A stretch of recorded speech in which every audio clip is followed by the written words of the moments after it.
ഇപ്പോൾ Catholic forum ഭാരവാഹി Kennedy കരിമംഗാലയിൽ നമുക്കൊപ്പം ചേരുന്നു. ശ്രീ കെന്നഡി കരിമംഗാലയിൽ, മന്ത്രിയുടെ പരാമർശം രാഷ്ട്രീയ സാന്ദർഭികമായിട്ടുള്ളതാണ്. അത് ഏതെങ്കിലും സഭകളെയോ ക്രൈസ്തവ സമുദായത്തെയോ അധ്യക്ഷന്മാരെയോ അപമാനിക്കാൻ ഉദ്ദേശിച്ചിട്ടുള്ളതല്ല. ഇത് മനസ്സിലാകുന്നവർ ആ രീതിയിൽ കണക്കാക്കുകയില്ല എന്നാണ് CPM നേതാവ് KN കുമാർ പറഞ്ഞു നിർത്തുന്നത്. ഏത് രീതിയിലാണ് കാത്തലിക് ഫോറം കാണുന്നത്, പ്രത്യേകിച്ച് ദീപികയുടെ മുഖപ്രസംഗം കൂടി വന്ന സാഹചര്യത്തിൽ?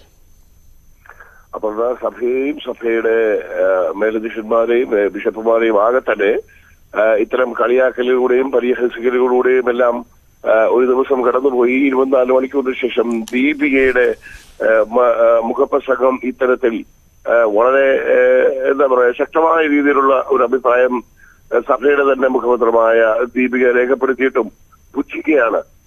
പുച്ഛിച്ചാൽ പോരാ. കാരണം രണ്ടാം തവണയും പിണറായി സർക്കാർ അധികാരത്തിൽ കയറിയതിന് മുഖ്യ കാരണക്കാരിൽ ഒരു കൂട്ടരായ ക്രൈസ്തവരുടെ മുഖത്ത് നോക്കി കാർക്കിച്ച് തന്നെ തുപ്പണം. മുന്നോട്ട് പോട്ടെ. തെറ്റുത്തിൽ അമറിനെ ആരോടാണ് തിരുത്തുമോ എന്ന് ചോദിക്കുന്നത്? മന്ത്രി ശശി ചെറിയാനെ ഇക്കാര്യത്തിൽ തിരുത്തുമെന്ന് ചിന്തിച്ച അമറിനയ്ക്കാണ് തെറ്റുപറ്റിയത്. കമ്മ്യൂണിസ്റ്റ് പാർട്ടിയുടെ വളർച്ചയുണ്ട്, കമ്മ്യൂണിസ്റ്റ് പാർട്ടിയുടെ നിലപാടുകളുണ്ട്, കമ്മ്യൂണിസ്റ്റ് പാർട്ടിയുടെ ആശയങ്ങളുമുണ്ട്. വടക്കൻ ജില്ലകളിൽ മുസ്ലിം പെൺകുട്ടികൾ തട്ടം ഉപേക്ഷിച്ചു എന്ന് പറയാനേ ഇപ്പോൾ സംസാരിച്ച ബഹുമാനായ അനിൽകുമാറിന് കഴിഞ്ഞുള്ളൂ. രണ്ടാമതും വാതുറപ്പിച്ചില്ല ആരിഫും ജലീലും. അനിൽകുമാർ CPM സംസ്ഥാന കമ്മിറ്റി അംഗവും ജലീൽ പാർട്ടിയുടെ മെമ്പർഷിപ്പ് പോലും ഇല്ലാത്ത ആളാണെന്ന് കൂടെ ഓർക്കണം. CPM എത്തിപ്പെട്ടിരിക്കുന്ന ഇടതുപക്ഷ ജനാധിപത്യ മുന്നണി ചെന്നപ്പെട്ടിരിക്കുന്ന ദുരവസ്ഥയുടെ ഏറ്റവും വലിയ തെളിവാണത്. പിന്നെ നിങ്ങൾ അനിൽകുമാർ പറയുന്നു നന്ദി പറയാൻ വേണ്ടിയിട്ടാണ് പ്രധാനമന്ത്രിയെ കണ്ടതെന്ന്. ഇവിടെ മുഖ്യമന്ത്രി വിളിച്ച നവകേരള സദസ്സിൽ പിതാക്കന്മാരോ പുരോഹിതരോ അല്ല ആരെങ്കിലും വന്നെങ്കിൽ നന്ദി പറയാനാണ് വന്നത് എന്ന് അനിൽകുമാർ കരുതുന്നെങ്കിൽ തെറ്റി. അദ്ദേഹത്തോടുള്ള ബഹുമാനാർത്ഥം സർക്കാർ നടത്തുന്ന പരിപാടിയിൽ സർക്കാരിനോടുള്ള ബഹുമാനാർത്ഥം ക്ഷണിക്കപ്പെട്ടാൽ അവിടെ വരിക, അതിൽ പങ്കെടുക്കുക എന്നുള്ളത് മാന്യതയുടെ ലക്ഷണമല്ലേ? അങ്ങനെ മാത്രമേ അതിനെ കാണാവൂ. പ്രധാനമന്ത്രി അവിടെ ക്രിസ്മസ് ദിനത്തോടനുബന്ധിച്ച് ഒരാഘോഷ പരിപാടി സംഘടിപ്പിച്ചു. അതിൽ പോയി അതിൽ സംബന്ധിക്കുക എന്നുള്ള മര്യാദയാണ് ഇന്ത്യൻ പ്രധാനമന്ത്രി, ലോകം ബഹുമാനിക്കുന്ന വ്യക്തി. അതല്ലാതെ അതിനകത്ത് തെറ്റിദ്ധാരണ ഉണ്ടാക്കുന്ന യാതൊരു കാരണവും അതിനകത്ത് വരുന്നില്ല. ഇവരിപ്പോഴും പറയുന്നത് ഇവിടെ ആരെയും അപമാനിച്ചിട്ടില്ല എന്നാണ്. ആ വാക്കുകളിലൂടെ ഒന്നുകൂടി അവരുടെ പറഞ്ഞു നോക്കൂ. അപ്പോൾ മനസ്സിലാവും വാറ്റിയ വീഞ്ഞിന്റെയും രോമാഞ്ചത്തിന്റെയും കാര്യങ്ങൾ ഇവർ വേറെ ഏതെങ്കിലും ഒരു സമൂഹത്തിന് തന്നെ പ്രയോഗിക്കുമോ? ഞാൻ വെല്ലുവിളിക്കുന്നു.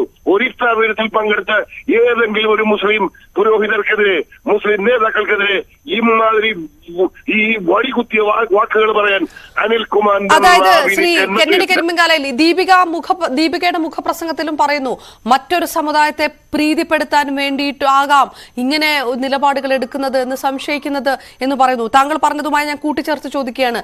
സജി ചെറിയാന്റെ ഒരു പ്രസ്താവനയ്ക്ക് അപ്പുറത്തേക്ക് മറ്റ് പല വിഷയങ്ങളും ക്രൈസ്തവ ന്യൂനപക്ഷത്തിന്റെ അല്ലെങ്കിൽ ക്രൈസ്തവ സമുദായത്തിന്റെ ഉള്ളിൽ കിടന്നു പുകയുന്നുണ്ട്. അത് പറയുകയാണ് ദീപിക, അങ്ങനെ ഒരു സാഹചര്യം ഉപയോഗിക്കുകയാണ് ദീപിക എന്നുകൂടി വിലയിരുത്തുന്നു താങ്കൾ? തീർച്ചയായും അതല്ലേ പറഞ്ഞത്. അതായത് ഏതെങ്കിലും വിധത്തിൽ ഇപ്പൊ ഇവിടെ ഒരു ഇങ്ങനെ ഒരു അഭിപ്രായം കേരള രാഷ്ട്രീയ പൊതുമണ്ഡലത്തിൽ നിൽക്കുന്നുണ്ട്.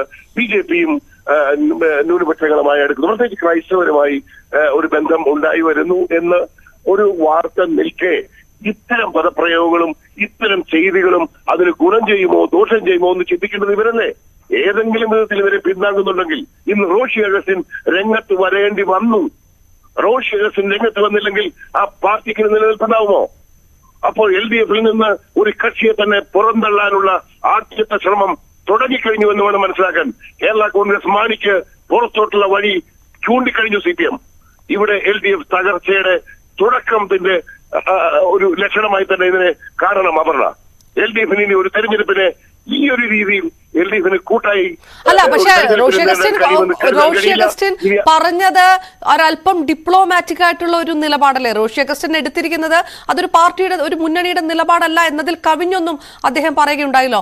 മാത്രമല്ല ബിഷപ്പുമാർ പ്രധാനമന്ത്രി വിളിച്ച വിരുന്നു പോയത് എന്തുകൊണ്ട് എന്ന് സംബന്ധിച്ചുള്ള ചോദ്യങ്ങൾക്ക് അദ്ദേഹം അഭിപ്രായം പറയുന്നില്ല എന്ന് കൂടിയാണ് പറഞ്ഞത്. കുറച്ചുകൂടെ ഒരു ഡിപ്ലോമാറ്റിക് ആയിട്ടുള്ള ഒരു ഉത്തരം പറഞ്ഞു റോഷി അഗസ്റ്റിൻ എന്നല്ലേ വ്യാഖ്യാനിക്കേണ്ടത്? തീർച്ചയായിട്ടും അപർണ, സജി ചെറിയാന്റെ മാതിരിയുള്ള വില കുറഞ്ഞ രീതിയിൽ പ്രതികരിക്കാനോ അപക്വമായ രീതിയിൽ പ്രതികരിക്കാനോ റോഷി അഗസ്റ്റിൻ തയ്യാറായില്ല. കാരണം അത് ജനസ് വേറെയാണ്. അതുകൊണ്ടാണ് അത്തരത്തിലുള്ള പ്രതികരണം വന്നതെന്ന് മാത്രം മനസ്സിലാക്കുക. വാക്കുകളിൽ നിന്ന് നമുക്ക് കാര്യങ്ങൾ വ്യക്തമായി, എന്താണ് സംഭവിക്കുന്നത് നമുക്ക് മനസ്സിലായി. അതൃപ്തിയും പ്രകടമാക്കി കഴിഞ്ഞു. അതായത് ഈ സർക്കാർ ഭാഗമായ സജി ചെറിയാന്റെ പ്രസ്താവന പാർട്ടി തിരുത്തുകയോ പാർട്ടി സെക്രട്ടറി നിർദ്ദേശം കൊടുക്കുകയോ സർക്കാരിൽ നിന്ന് പാർട്ടിയിൽ നിന്ന് ഒരു ഇടപെടൽ ഉണ്ടാവാതെ വന്നപ്പോൾ പ്രധാനികളിൽ ഒന്നായ കേരള കോൺഗ്രസിന്റെ മന്ത്രി തന്നെ രംഗത്ത് വന്നെങ്കിൽ അതിൽ വ്യക്തം. ഞാൻ വീണ്ടും ആവർത്തിക്കുന്നു, LDF ഈ രൂപത്തിൽ ഒരു തെരഞ്ഞെടുപ്പ് നേരിടാൻ ഇനി കഴിയുമെന്ന് കരുതാനാവില്ല. അഥവാ അങ്ങനെ മുന്നോട്ട് പോയാൽ ആ പാർട്ടിക്ക് അടിസ്ഥാനമില്ലാതെ വരുന്ന അവസ്ഥയും ഉണ്ടായേക്കും. അവർ ഒറ്റ കാര്യം കൂടെ ചോദിച്ചോളട്ടെ. നാളെ പ്രധാനമന്ത്രി കേരളത്തിലെത്തുന്ന ഒരു സാഹചര്യം നിൽക്കുന്നുണ്ട്. ദീപിക മുഖപത്രത്തിൽ ഈ രീതിയിൽ രൂക്ഷമായിട്ടുള്ള ഒരു വിമർശനം മുഖപ്രസംഗത്തിലൂടെ നടത്തുമ്പോൾ അത് ഒരു പക്ഷേ ഒരു രാഷ്ട്രീയ നിലപാടായിട്ട് കൂടി എടുക്കണോ? സത്യസന്ധമായി സംസാരിച്ചില്ല. എല്ലാവരും അതിനകത്ത് രാഷ്ട്രീയം ഒന്നും കാണാനില്ല. സാധാരണ പുരോഹിതരെ കാണുന്നു, അല്ലെങ്കിൽ മേലധ്യക്ഷനെ കാണുന്ന രീതിയിലാണ് പറയുന്നതെങ്കിൽ പോലും നിലവിലത്തെ സ്ഥിതിയിൽ അതിനകത്ത് തീർച്ചയായും നമുക്ക് മനസ്സിലാക്കാം അതിനകത്ത് രാഷ്ട്രീയമുണ്ട്. തെരഞ്ഞെടുപ്പ് വരുന്നു എന്നുള്ള യാഥാർത്ഥ്യമാണ്. ഒരു സമുദായത്തിന് മാത്രമായി കേരളത്തിലെ പ്രധാനപ്പെട്ട രണ്ട് മുന്നണികളും ഭരണം മാറി മാറി കാണുന്ന രണ്ട് മുന്നണികളും ക്രൈസ്തവരെ കൈവിട്ടുകൊണ്ടുള്ള നിലപാട് സ്വീകരിക്കുമ്പോൾ ക്രൈസ്തവർക്കുള്ള നിലപാട് എടുക്കാതിരിക്കാൻ കഴിയുമോ? ഇരിക്കട്ടെ, ആ സമുദായത്തിനും ഈ സമൂഹത്തിൽ ഒന്ന് തുടർന്ന് പോകണ്ടേ അപർണ? അതായത് അതൊരു BJP അനുകൂല നിലപാടാണ് എന്ന് കാത്തലിക് ഫോറം കരുതുന്നു. അതൊരു BJP അനുകൂല നിലപാടാണെന്ന് കരുതുന്നു കാത്തലിക് ഫോറം.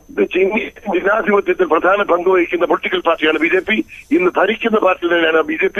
ആ BJPയെ മാറ്റി നിർത്തേണ്ട എന്തെങ്കിലും ഒരു കാരണം, ജനാധിപത്യത്തിൽ മാറ്റി നിർത്തേണ്ട എന്തൊരു കാരണം തെരഞ്ഞെടുപ്പ് കമ്മീഷൻ പോലും കണ്ടെത്തിയിട്ടില്ല.